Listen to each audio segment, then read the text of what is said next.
go to North Korea because the United States will not allow me. Because they do not want Americans to see the disconnect between the propaganda machine that they have created, telling you things about North Korea, and what actually happens in North Korea.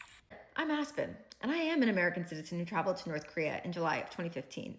Madeline is correct that Americans, most of us, have not been able to travel to North Korea since September 1st of 2017. That is because the US government put a ban on US passports being used to enter North Korea. I think it's ridiculous that the United States is stopping us from traveling to places that we want to go, including North Korea. I do disagree with the idea that that ban was put in place so that Americans can't go see what life is really like in North Korea. And here's why. If you were to ask me, do I think that you should believe what the US is saying about what's happening in North Korea, as someone who has actually been to the country?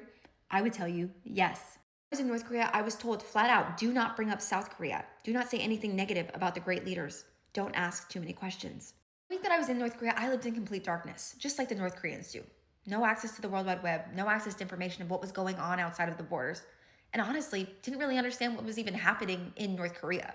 The only information I got while I was in North Korea was from the television or from newspapers. Newspapers that talked about the great things that Kim Jong-un was doing. The only negative things I heard were about the United States. Does that sound familiar?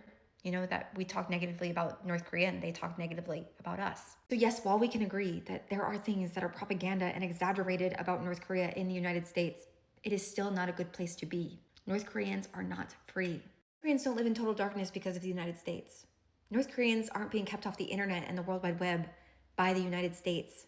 Koreans have no freedom of speech, no freedom of press, no freedom of movement, and very little access to information other than what is told to them by their government. The United States is not stopping us from going to North Korea because they don't want us to see what's really happening in North Korea.